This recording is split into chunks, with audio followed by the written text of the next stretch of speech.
everyone. So you're here with Mark. Today we are going to be diving into the first few names in the Jeffrey Epstein book. Asking ourselves, who are these people? Why were they in his black book? And just kind of look at it with a new set of eyes. So first, before we dive into the first name, let's talk about how the black book actually came to the surface. It was by his butler or house manager, Alfredo Rodriguez. Basically, when all this stuff started to go down, he took this black book as insurance to make sure none of these businessmen tried to come after him. So obviously, this man had seen these people on a daily basis in one way or another and could definitely point these people out on the lineup. So this guy definitely had a lot of the juicy details. Let's give some funny details, a funny backstory about this person. First, he was imprisoned for basically obstruction of justice, I'm guessing. He didn't want to give up the black book, and he tried to sell it for $50,000, and he ended up getting arrested and put into prison for 18 months, which he ended up serving a longer jail sentence than Jeffrey Epstein himself, which was a very interesting thing to just bring to the surface. The next thing, here's some of the bullet points about him, and I'll pull up a picture so you can know what he looks like as well.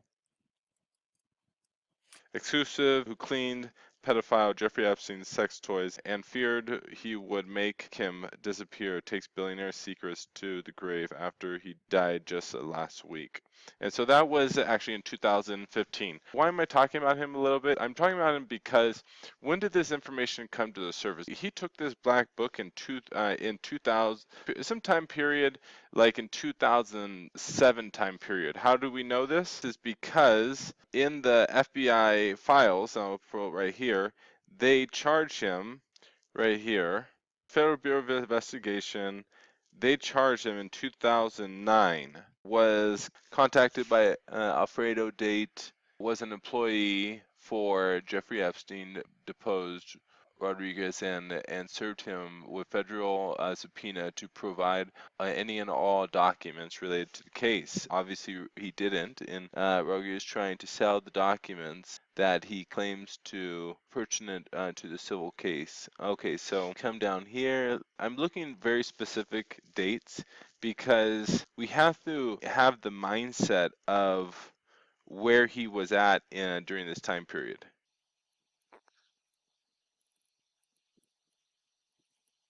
I believe this surfaced, I want to say it was in 2007. I can't find the specific, oh maybe it was here. From at least as early as January 18, 2007 through or about November 2009 in Palm Beach County in Southern District, the defendant did corruptly conceal a record. So again, why I'm bringing this up is because these people were in his black book prior to 2007. And so who were these people during this time period? Like, who were they? What were they doing during that time period? Why would Jeffrey Epstein want to reference them, call them, try to connect with them for some reason? Why? Oh, and also what was interesting is this person died of this illness right here. And when I ended up looking up this illness is actually one of the rarest forms of lung cancer you can get. And he said that he battled cancer for 6 months. It kind of sounds like the cancer arose and he died fairly quickly, and he died from one of the most rarest forms of lung cancer basically you can get. So that was also, I thought, was really interesting, that it arose fairly quickly, and it talks about it in one of the articles, and it's one of the rarest ones you could possibly get. So I don't know, that's a little fishy in my viewpoint, but again, I don't want to look too deep into it. Okay, so let's go ahead and go to the first person. The reason why I'm bringing these up again is because this would be helpful on tracking down specifically who these people are in his black book. First one right here, it has this person, but two people actually come to the surface when you Google this person. A person dealing with finance and a person dealing with art. But again, we have to go back to 2005 because in the black book, Jeffrey Epstein had this person, the black book, at 2005 and prior to this. So who were these women in 2005 and prior to that? So we come all the way back up, and it basically sounds she worked in a number of contemporary art galleries, Paris, continuing her work as an artist manager and advisor to collectors. So first off, I just kind of just talk about art. People should realize that art is a great business to launder money. Okay, you have something that you can charge any price you want, and you can barter, you can trade this asset for something valuable. So just kind of keep that in the back of my mind. I'm always trying to take a look at these people's job descriptions, what they're doing, how could Jeffrey have used these people, because obviously if he's running a blackmail operation and potentially trying to extort these people for to get them to do things he wants them to do, or any intelligence agency potentially that Jeffrey was working for, potentially if they were procuring and trafficking potentially up to the thousands of children over a course of 2 to 3 decades, then there's going to be a lot of money circulating. And money laundering is going to be happening, because I believe I heard once a long time ago that how much money can be created when you launder money from the black market into the legal market. So I can't remember the ratio, but it was quite substantial. So I just bring this up. She's an artist. In 2007 to 2004, she worked in a number of contemporary art galleries in Paris, continuing her work as an artist, manager, and advisor. So she obviously graduated from the American University of Paris, and we know that Jean-Luc Brunel and this whole a lot of stuff that was happening over there in Europe and France with Jean-Luc Brunel. So I even wonder, could this woman potentially be a victim or a procurer, or unconsciously a procurer potentially even for these men? So I just look at it this time period. She was younger, 1997, 2004, and so she was bouncing around.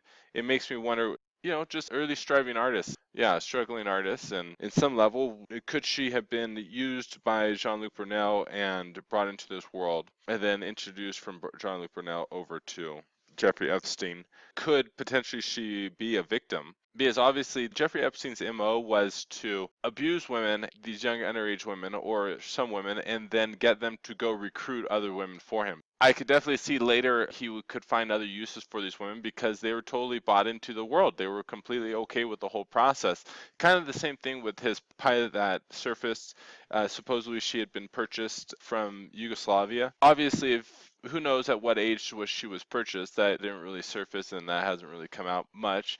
But Jeffrey Epstein paid for her to go get her commercial license, and then she became a pilot for Jeffrey Epstein on his Lily Express. It doesn't sound like Jeffrey Epstein was a violent person. It sounded like there was potentially a lot of business transactions happening. I'm not condoning in any level sex trafficking. When you're young and immature, you don't really know what's going on. You can be very easily persuaded and to think certain things. So this woman right here, potentially at 2005, and prior, she could have been, again, this had been happening before he got caught, potentially already for up to 2 decades, potentially.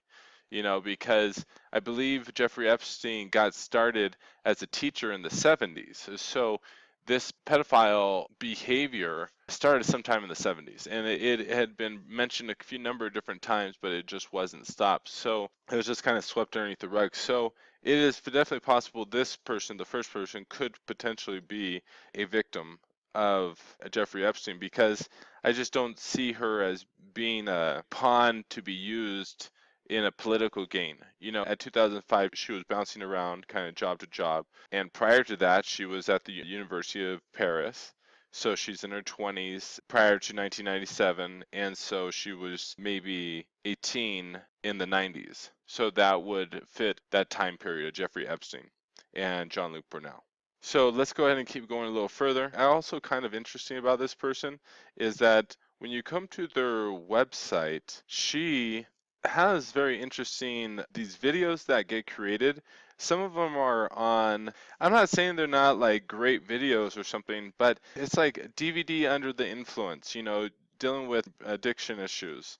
And again, I don't know the specific criteria of the whole situation, and maybe this stuff is a rave over there. Some of the things that she's kind of doing, it just kind of seems like there's something missing or wrong. So if you have someone that has been abused early on in life, unless they find proper healing, that abuse is going to show up in their work later on in life in a reflection in some way, potentially. So it's just some of her work's a little dark, and it's just, I don't know, it makes me think a little bit. All right, so let's go in and get past her a little bit. And she was born University of Paris. Yeah, you could check her out a little bit more.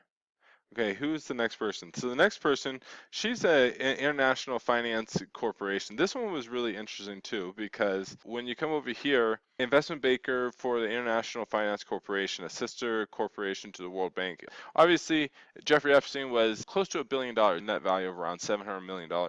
So, right now, though, she is an investment banker for a sister organization like the World Bank in 2015 to present. So who was this person back again in 2005? So I'm going to come back over here. I would love to have thought, oh yeah, Jeffrey Epstein, but no, this wasn't who she was in 2005. So I have to get rid of that information and come over to who she was in 2005. So all the way over here, in 2008, she is summer analyst, and she was in the Middle East and North Africa, which was very interesting to me too, because they do talk about how Jeffrey Epstein was part of the Mossad, and so it says that he had ties to the Mossad. Mossad is the intelligence agency for the Israeli. It also talks about potentially he had connections to the German intelligence agency, the CIA, and even the Russians. So again, we have to go back to 2005. This person in 2005 was potentially in college. So prior to that, she was in high school. So I could be totally wrong, but I really feels like Joanna was potentially be a victim, and I think should be asked along those types of questions. What's her connection to Jeffrey Epstein and Jean-Luc Brunel potentially? I'm gonna go ahead and stop right here, and we'll go ahead and move on to the next person, which will be Adam, Nick, and a couple of these other gentlemen. We are a commitment-based purchase website, meaning that when you purchase something from our website, you are making a commitment to give away these brochures, give away and put on bumper stickers, put up the yard sign, or hang the flag. Our vision is to bring public awareness to organized pedophile rings. Our mission is to turn prey into predators, and our values is righteousness, bringing the light into the darkness, integrity, stay consistent, and endurance, never quitting. We also recommend to subscribe to other channels like Ryan Dawson, Sean Atwood, and Whitney Webb for more information around organized pedophile blackmail rings. Thanks so much. Please subscribe and have a great day, everyone.